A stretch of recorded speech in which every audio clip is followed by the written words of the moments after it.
Hello friends, कैसे हो आप लोग। आई होप आपकी प्रिपरेशन काफ़ी अच्छी चल रही होगी। जैसा कि आप सब लोग जान ही रहे हैं कि आरआरबी एनटीपीसी आप लोगों ने फिल कर रखा है काफ़ी सारे लोगों ने, और एग्ज़ाम जल्दी उसका होने वाला है। एनटीपीसी के साथ में आरआरबी के और भी काफ़ी सारे एग्ज़ाम्स इनलाइंड हैं, जैसे कि ग्रुप डी है और जेई वगैरह है, और एसएससी के भी काफ़ी सारे एग्ज़ाम्स हैं। तो इन सारे एग्ज़ाम्स में एक जो जनरल साइंस का पोर्शन आता है, आप देखिए कि मतलब एकदम पेट क्वेश्चन आते हैं। ठीक है, आपसे कोई मतलब न्यूमेरिकल नहीं वहाँ सॉल्व करवाया जाता है, कोई बहुत हाई इंटेंसिटी क्वेश्चन नहीं आता है, सिंपली वन लाइनर क्वेश्चन आते हैं। तो मैंने इस वीडियो में पूरा जितने भी प्रीवियस ईयर क्वेश्चंस हैं एसएससी और आरआरबी के, जितने भी, मैंने उन सबको कंपाइल करके एक बढ़िया कॉम्पैक्ट वीडियो बनाया है।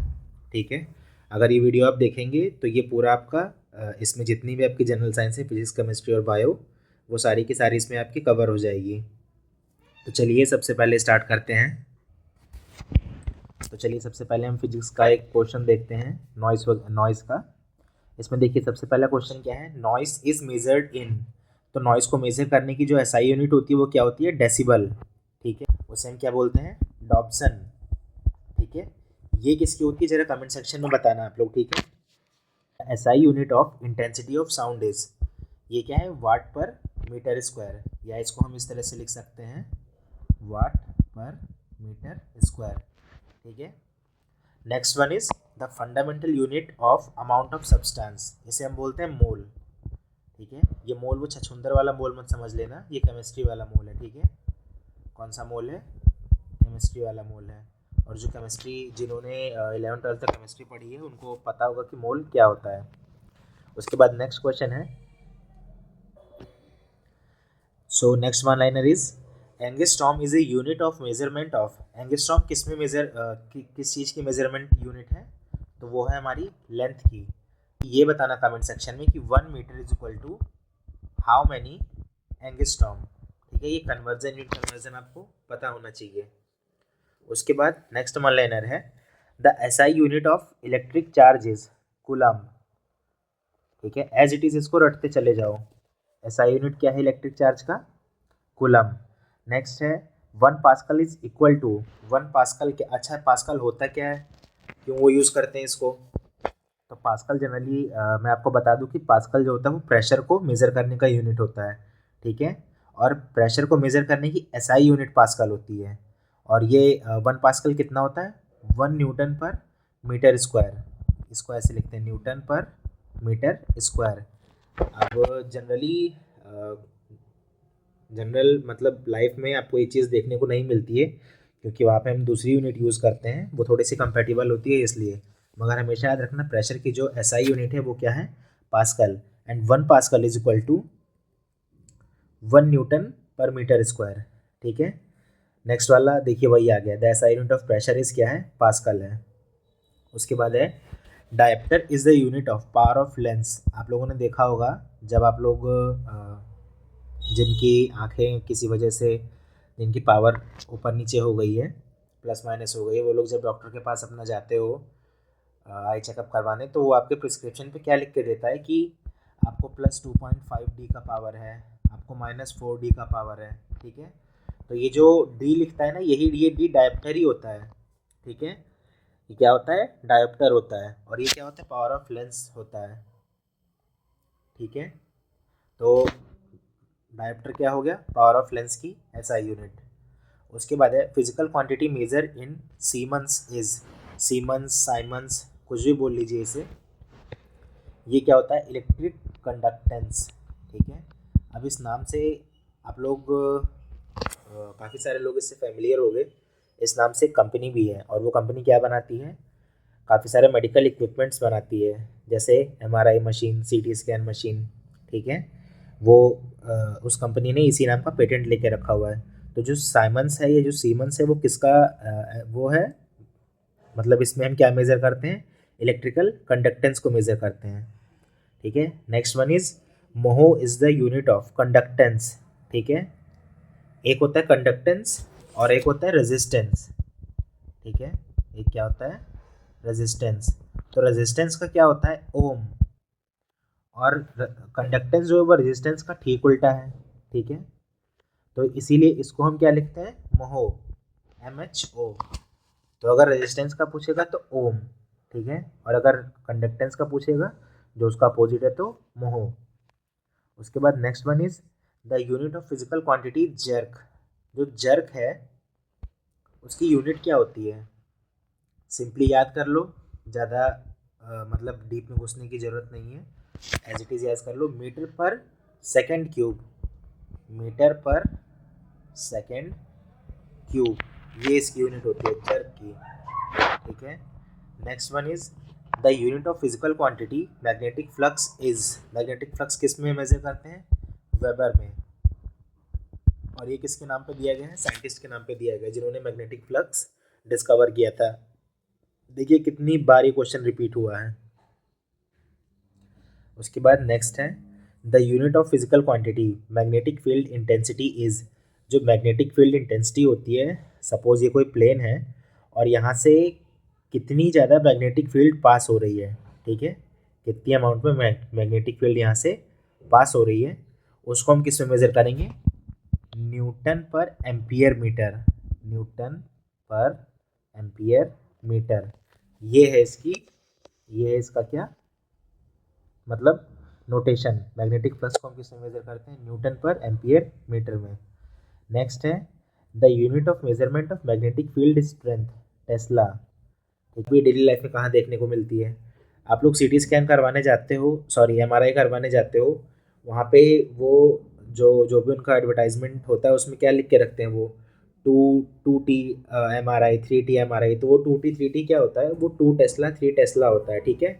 वैसे हायर लेवल पे 6 टेस्ला 7 टेस्ला भी होता है, लेकिन वो काफ़ी मतलब कॉस्टली होता है और काफ़ी जो कॉम्प्लेक्स केसेस होते हैं वहाँ पे यूज़ किया जाता है। तो इसीलिए मैग्नेटिक फील्ड स्ट्रेंथ हम किससे मेजर करते हैं, टेस्ला में।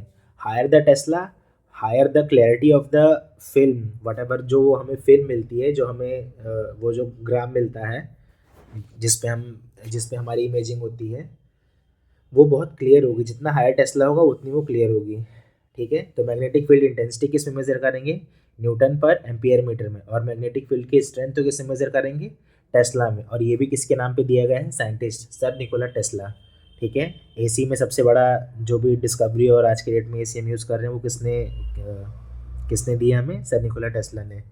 उसके बाद नेक्स्ट है the unit of physical quantity inductance. Inductance अभी ऊपर क्या था, कंडक्टेंस, कंडक्टेंस से क्या था, मोहो, और अब क्या आ गया, इंडक्टेंस। इंडक्टेंस का कि वो क्या है, फिजिकल क्वांटिटी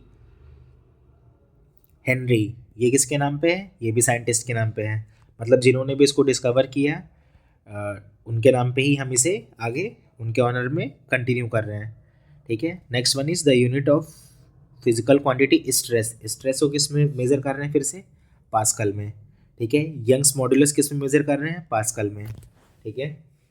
नेक्स्ट है the unit of physical quantity heat capacity.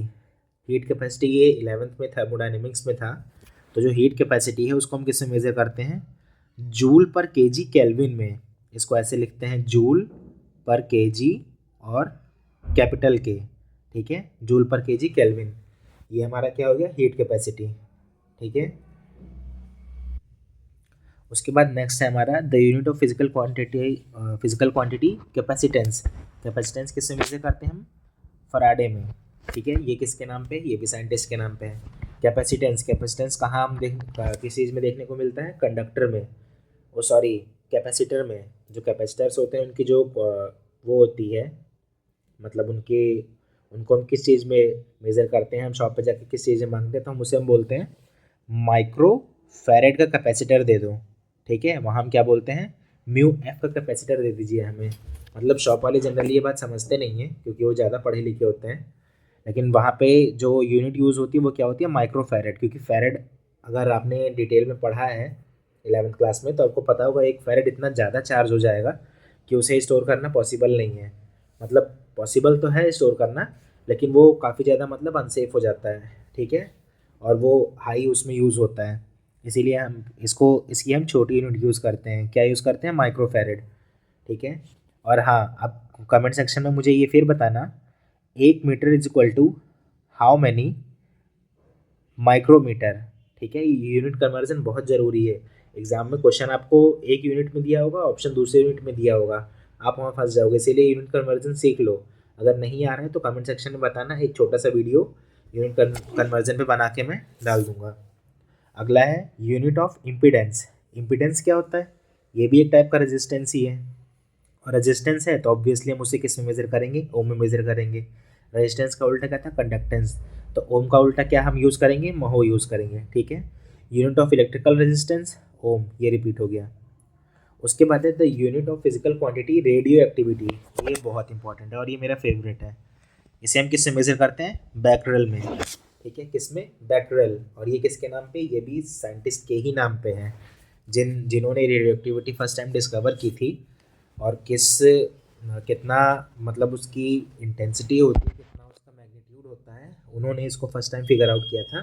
तो इसीलिए ये उनके रिस्पेक्ट में इसका नाम रखा गया है। ठीक है। बाद नेक्स्ट है the unit of physical quantity momentum. Momentum की यूनिट क्या होती है? न्यूटन पर सेकेंड। न्यूटन की क्या हो गई? सॉरी, मोमेंटम की क्या हो गई? Newton second. उसके बाद है द फिजिकल क्वांटिटी इल्यूमिनेसेंस। ठीक है। इल्यूमिनेसेंस, इसको हम किससे मेजर करते हैं? लक्स में। ध्यान रखना, भी एक और आएगा, उसमें कंफ्यूज मत होना। ठीक है। इल्यूमिनेसेंस किस में हम मेजर करते हैं? लक्स में। रिलेटिव डेंसिटी, इसकी कोई यूनिट नहीं होती है, और ऐसा क्यों होता है मैं आगे आपको बताऊंगा वीडियो में।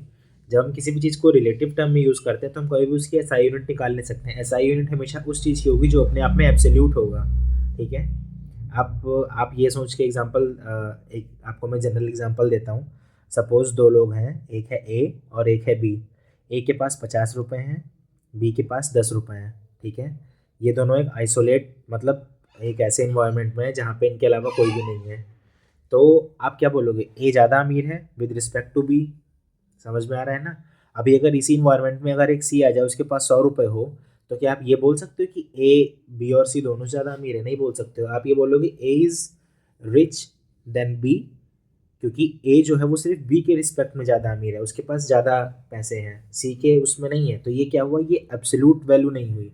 रिचनेस जो है वो एब्सोल्यूट वैल्यू नहीं है। इसीलिए जो भी रिलेटिव चीज़ें होती हैं उनकी कहीं भी कोई ऐसा यूनिट नहीं होती है। क्यों नहीं होती है? क्योंकि रिलेटिव चीज़ें अपने आप में स्टैंड अलोन वो नहीं करती हैं कभी भी, मतलब अपने आप को प्रूफ नहीं कर पाएंगे हर सिचुएशन में, इसलिए। ठीक है। उसके बाद next one is the SI unit of length. Length की एसआई यूनिट क्या है? मीटर। ये तीन जो सिस्टम यूज़ करते हैं हम, पहला होता है सीजीएस, दूसरा होता है एमकेएस और तीसरा होता है एफपीएस। तो इसमें ये सी जी एस, एम के एस, एफ पी एस क्या है? सी जी एस में होता है सेंटीमीटर ग्राम सेकंड। देखिए टाइम हमेशा सेकंड में ही मेजर होगा, नो मैटर कौन सी आप वो यूज़ कर रहे हो। ठीक है। सेकंड वन इज़ एम के एस, मीटर किलोग्राम सेकंड। तो जनरली हम ये जो मीटर किलोग्राम सेकंड है हम इसी को यूज़ करते हैं। ठीक है। लेंथ का जो एस आई यूनिट है वो क्या है? मीटर का यूज़, मीटर में यूज़ किया जाता है। और तीसरा वाला है फुट पाउंड सेकंड। ठीक है। तीनों सिस्टम समझ में आ गए? जिनको पता था अच्छी बात है, जिनको नहीं पता था उन्होंने पहली बार सुना होगा। उसके बाद next one is the SI unit of mass. देखिए एसआई यूनिट की बात हो रही है फिर से, तो डिस्टेंस या लेंथ किस में आ गई? मीटर में। मास किस में आ गया? किलोग्राम में। और टाइम हमेशा किस में रहेगा? सेकंड में। ठीक है। एसआई यूनिट ऑफ टाइम किस में है? सेकंड में। The basic SI unit of thermodynamic temperature, kelvin में। वहाँ टेम्परेचर हम सेंटीग्रेड में नहीं यूज़ करते हैं। ठीक है। हमेशा कैलकुलेशन किस में होगी? केल्विन में। और ये क्वेश्चन कितनी बार पूछा हुआ है देखिए, 20 में तो ऑलमोस्ट 3 शिफ्ट में पूछा गया है ये। उसके बाद 2019 में। अगला है the formula of pressure in physics is. Formula, pressure का फॉर्मूला क्या है? Force upon area. मतलब कि फोर्स अपॉन एरिया कुछ एक्सप्लेन करने वाले हैं नहीं, एज इट इज़ रट लो इसको। Torr is a unit of, torr क्या है? टॉर भी एक तरीके का प्रेशर ही होता है। ठीक है। Next one is SI unit of quantity of heat. देखना, हीट की जब क्वांटिटी की बात करेंगे हम, उसे हम किस में बोलते हैं? जूल में। ठीक है। थर्मोडायनेमिक्स जिन्होंने पढ़ी है 11th-12th में बहुत अच्छे से पता होगा। जूल, कितने सारे न्यूमेरिकल्स इस पे हम लोग सॉल्व करते थे। ठीक है। तो हीट की जब क्वांटिटी की बात करेंगे तो वहाँ हम क्या यूज़ करेंगे? जूल यूज़ करेंगे। हर्ट्स किसकी एसआई यूनिट है? फ्रीक्वेंसी की। ठीक है। इसमें एसएचएम वगैरह में आपने बहुत अच्छे से इसे यूज़ कर रखा है, फ्रीक्वेंसी एसआई यूनिट, और ये क्या है, हर्ट्ज़। फ्रीक्वेंसी होता क्या है एक बार देखना, फ्रीक्वेंसी फ्रीक्वेंट वर्ड से बना हुआ है, ठीक है। कौन से वर्ड से बना हुआ है, फ्रीक्वेंट।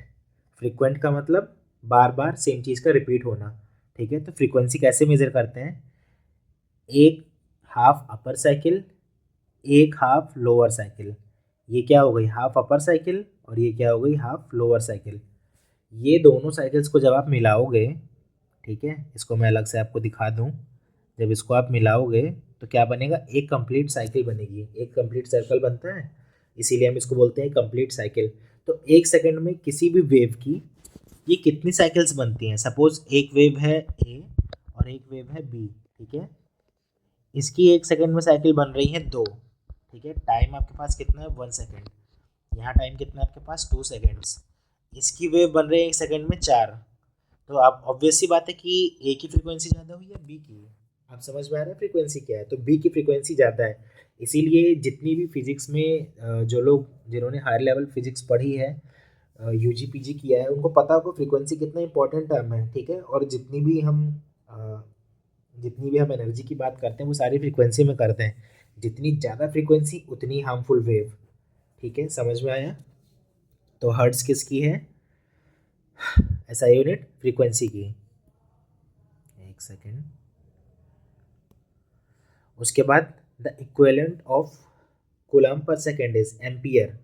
मतलब एम्पियर को कैसे रिप्रेजेंट करते हैं, कूलम पर सेकेंड, मतलब इतने कूलम। और कूलम किसका आया था ऊपर, पीछे आपको याद है, नहीं पीछे नहीं है अभी। तो कूलम पर सेकेंड जो होता है वो क्या होता है, एम्पियर बताता है, और एम्पियर क्या है, करंट की एसआई यूनिट है, ठीक है। नेक्स्ट आ गया है मेजरमेंट सेक्शन। मेजरमेंट सेक्शन में सबसे पहला है, a light year is a unit that use to measure. Light year इतना पेट क्वेश्चन है ये, यहाँ पे मतलब पूरा वो नहीं है, ये बहुत सारे एग्जाम में पूछा गया है, लोगों को देख के समझ में नहीं आता कि ये पूछ क्या रहा है। लाइट ईयर क्या होता है, डिस्टेंस होता है। अच्छा, डिस्टेंस कैसे मेजर करते हैं, देखना समझना। स्पीड ऑफ लाइट क्या होता है, किसी को पता है तो कमेंट सेक्शन में बताना। Suppose by any chance advance technology के उससे को यूज़ करके, सपोज आप लाइट की स्पीड से ट्रैवल करने लग जाओ, या नियर अबाउट लाइट की स्पीड से ट्रैवल करने लग जाओ, तो जब आप लाइट की स्पीड से ट्रैवल करोगे तो आप ए से बी तक जाने में आपको जितना टाइम लगेगा, ठीक है, या सिंपली आप ये कह लो, अगर आपको ए से बी तक जाने में, और किसकी स्पीड से जा रहे हो, लाइट की स्पीड से, आपको जब 1 साल का टाइम लगेगा, तो उसको हम बोलेंगे 1 लाइट ईयर का डिस्टेंस, ठीक है। ये होता है लाइट ईयर। उसके बाद नेक्स्ट है 1 एटमॉस्फेयर इज इक्वल टू कितना पास्कल। अभी देखिएगा, अभी और इसमें प्रेशर में और काफ़ी सारी यूनिट्स आने वाली है, बार आएगा, पास्कल है, एटमॉस्फेरिक प्रेशर है, ठीक है। तो 1 atmosphere is equal to 1.01 into 10⁵ pascal. Generally 10⁵ pascal याद रखते हैं, ठीक है, जो काफ़ी मतलब वो होती है, मतलब ज़्यादा सिग्निफिकेंट कैलकुलेशन होती है, वहाँ इसको पूरा यूज़ करते हैं, 1.01 इंटू 10⁵ पास्कल। तो 1 atmosphere is equal to 1 into 10⁵ pascal, as it is रट लेना, बहुत इंपॉर्टेंट है ये। उसके बाद नेक्स्ट क्या है, 1 horse power is equal to 746 watt, ठीक है, रट लो, ये लोग रट के भूल जाते हैं। 1 horse power is equal to 746 watt. अच्छा, कमेंट सेक्शन में बताना, हॉर्स पावर तो हम लोग सुनते आ रहे हैं कि एच पी इतने HP।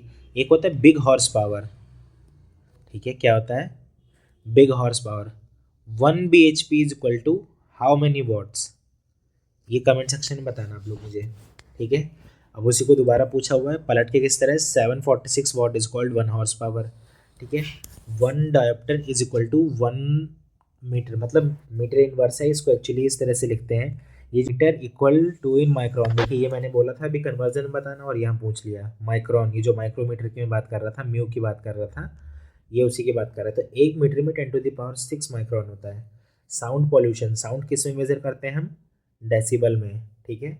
ओजोन किस में मेजर करते हैं हम, डॉप्सन में, ठीक है। ओजोन की जो थिकनेस होती है उसे हम किस में मेजर करते हैं, डॉप्सन में। और साउंड लेवल किस में मेजर हम करते हैं, डेसिबल में। जो वर्ल्ड कप आप लोग देख रहे थे तो वहाँ पे देख रहे होंगे कि एक अलग से उन्होंने स्क्रीन पे एक पैरामीटर बार बार डाल रहे थे कि पब्लिक मतलब क्राउड का वो मतलब नॉइस इंटेंसिटी कितने मतलब कितने डेसिबल का हल्ला पब्लिक मचा रही थी। ठीक है, तो वही क्या है, वो साउंड मेज़र करते हैं उससे। साउंड पोल्यूशन या साउंड की इंटेंसिटी आप बोल लीजिए, उसे किससे मेज़र करते हैं हम? डेसिबल में। अगला क्वेश्चन फिर वही, loudness of sound measure in decibel. देखिए कितनी बार रेलवे ने पूछा हुआ ये वाला क्वेश्चन। फिर उसके बाद है, इसे पढ़ते हैं 1 किलोवाट आवर। ये है 1 किलोवाट आवर। ठीक है, 1 किलोवाट आवर में कितनी जूल की एनर्जी यूज होती है या कितना जूल की एनर्जी होती है? 3.6 इंटू 10⁶। एज इट इज रेट लो, कितनी बार क्वेश्चन पूछा हुआ देख लो सामने। 1 kilowatt hour is equal to 3.6 into 10⁶ joules, ये याद रखना जूल्स में है। उसके बाद है 1 किलोवाट इज इक्वल टू, ये किलोवाट आवर था और ये 1 किलोवाट है, इज इक्वल टू 1000 वाट, क्योंकि किलो का मतलब ही 1000 होता है। ठीक है, किलो का मतलब क्या होता है? 1000। तो 1 kilowatt is equal to 1000 watt. उसके बाद है नेक्स्ट है atomic radius is measured in nanometre, क्योंकि वो इतना छोटा होता है, इतना छोटा होता है कि वहाँ ये माइक्रोन और ये सब चीज़ें काम नहीं करती है। ठीक है, तो नैनोमीटर, नैनोमीटर क्या होता है कन्वर्जन में? हाँ ठीक है, अगला क्वेश्चन दे ही रखा है। नैनोमीटर कन्वर्जन क्या है? 10⁻⁹ मतलब 1 मीटर में 10⁻⁹ नैनोमीटर होगा। ठीक है, नेक्स्ट है पिकोमीटर। पिकोमीटर में क्या होता है? 10⁻⁻12। 1 मीटर में 10⁻12 पिकोमीटर। ठीक है, अच्छा किसी को ये कन्फ्यूजन हो रही है कि 1 पिकोमीटर को हम 10⁻⁻12 मीटर कैसे लिख रहे हैं? बहुत ध्यान से देखना, ये एक्सप्लेन कर देता हूँ। 1 मीटर इज इक्वल टू 10⁻12 अगर पिकोमीटर लिखा हुआ है, और अगर आप 1 पिकोमीटर को मीटर में कन्वर्ट करोगे तो ये क्या होगा? 10⁻⁻, क्या है इधर मल्टीप्लाई में है, मल्टीप्लाई में मानते हैं इसको, कुछ ना हो तो क्या होगा कि डिवाइड होगा। तो 1/10⁻12 मीटर इज इक्वल टू क्या बचेगा? 1 पिकोमीटर बचेगा। अभी 10⁻12 जो है यही जब ऊपर जाता है तो हम इसको लिख देते हैं 10⁻12 मीटर, 1 पिकोमीटर। ठीक है, वही चीज़ लिखे 1 picometre is equal to 10⁻12 metre. ठीक है, यूनिट कन्वर्जन बार बार बोल रहा हूँ, अच्छे से करके जाना, अच्छे से कर लेना पूरा। ठीक है, जितने भी हैं इसके सेंटी, मिली, किलो, पिको, नैनो, एंगस्ट्रॉम, ये सारे के सारे आप अच्छे से रट लेना। रटने वाला कुछ नहीं, एक बार आप कैलकुलेशन, एक बार टेबल देख लेना, पूरा याद हो जाएगा आपको। The strength of wind is measured with the help of, जो हवा चलती है उसकी स्ट्रेंथ को करते हैं हम बोफोर्ड स्केल से। ठीक है, कुछ लोग इसे बिफोर्ड स्केल बोलते हैं। बिफोर्ड स्केल से हम इसे मेज़र करते हैं, किसको? विंड की स्ट्रेंथ को। और अब ये बताइए कि विंड स्पीड, ठीक है, मैं वेलोसिटी की बात नहीं कर रहा हूँ, मैं विंड स्पीड की बात कर रहा हूँ। वेलोसिटी का कोई ज़रूरत नहीं है, क्योंकि वहाँ पे डायरेक्शन बतानी पड़ती है। तो विंड की स्पीड को हम किससे मेज़र करते हैं? उसे मेज़र करते हैं एनीमोमीटर से। किससे? एनीमोमीटर से। डिस्टेंस किससे मेज़र करते हैं? ओडोमीटर से। ठीक है, विंड स्पीड किससे हो गया? एनीमोमीटर से। और जब स्ट्रेंथ की बात आई कि वो कितनी स्ट्रेंथ है उस हवा में, वो होगा बोफोर्ड स्केल से। आरआरबी जेईई में पूछा हुआ है और ज़्यादा पुराना नहीं है, 19 का क्वेश्चन है। नेक्स्ट है Korotkoff sounds are observe during the measuring of, जब हम ब्लड प्रेशर मेज़र करते हैं तो वहाँ पे जो हमें साउंड सुनाई देती है इसको हम क्या बोलते हैं? Korotkoff sound. ठीक है, क्योंकि ये किसके नाम पे दिया गया है? साइंटिस्ट के नाम पे। और इनके नाम पे क्यों दिया जाता है? ये देखो नाम से आइडिया लग रहा होगा ना क्या है, ये एक रशियन सर्जन थे। ठीक है, तो जो स्टेथोस्कोप से हम जब मेज़र करते हैं ब्लड प्रेशर, उस टाइम जो हमें साउंड सुनाई देती है ना, उसे हम क्या बोलते हैं? Korotkoff sound. ठीक है, the relation between ATM and bar, ये एटीएम क्या है? एटमॉस्फेयर है, वही जो एटमॉस्फेरिक प्रेशर थी उसी की बात हो रही है। The relation between atmospheric pressure and bar is equal to 1 atmospheric pressure is equal to 1.013 bar. अब जरा इस इक्वेशन को देख के ये बताना कि एटमॉस्फेरिक प्रेशर बढ़ा है कि बार बढ़ा है। ठीक है, मैं बताने वाला नहीं हूँ, इतना कॉमन सेंस आपके अंदर डेवलप होना चाहिए ऑलरेडी, क्योंकि आप एनटीपीसी और ये सारे एग्ज़ाम देने जा रहे हो, कमेंट सेक्शन में बताना जरूर कि दोनों में से बड़ा कौन सा है, ठीक है। उसके बाद है, ये तो कुछ ज़्यादा पूछा नहीं जाता है, Mohs scale use to hardness of mineral, जो मिनरल माइनिंग जो करके मिनरल निकालते हैं उसकी हार्डनेस किससे मेजर करते हैं, मोज स्केल, एक बार देख लो, बाकी ज़्यादा कुछ काम का है नहीं। 1 नैनोमीटर इज इक्वल टू 10⁻⁹, ऊपर लिखा हुआ है शायद ये, हाँ ये रहा, ठीक है। फेम्टो, फेम्टो मीन्स 10⁻⁻15, फेम्टो इसको हम क्या बोलते हैं, फर्मी, ठीक है, फर्मी बोलते हैं। जब वो पढ़ा होगा आप लोगों ने गोल्ड फॉइल एक्सपेरिमेंट, तो उसमें क्या होता है, वो जो अल्फा पार्टिकल्स डालते हैं वो कितने फर्मी से जा करके वापस आते हैं न्यूक्लियस से, ठीक है। तो फेम्टो या फर्मी क्या है, 10⁻⁻15, ठीक है। Similarly 1 metre is equal to 10⁻⁻15 fermi. उसके बाद है 1 pound is equal to 16 ounces. अच्छा, पाउंड को केजी में जरा कन्वर्ट करके बताना कोई कमेंट सेक्शन में, ठीक है।